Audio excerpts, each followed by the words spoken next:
Hola todos, ¿qué tal? Today we are going to do some sentences, very useful sentences, like I said in the last lesson, when we have a little bit problems with communication. Useful sentences. So the first thing we can say is, I don't speak much Spanish.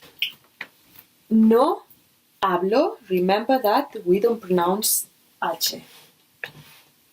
No hablo español. I don't speak Spanish. We can also say no hablo bien. I don't speak well. No hablo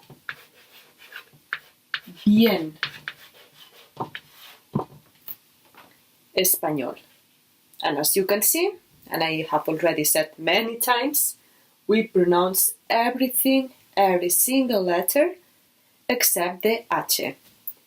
No hablo bien español. Ña, because we have this little stick on top.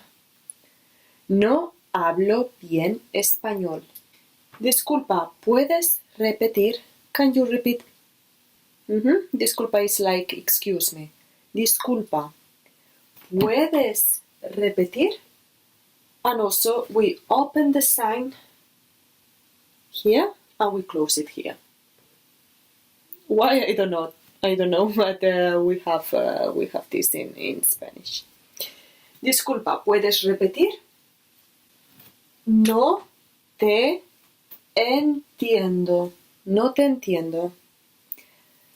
That means I don't understand you. And then we could also say, puedes hablar. Again, we don't pronounce H. Despacio. We pronounce C here, remember, because we have an I after that. Puedes hablar despacio, por favor, please.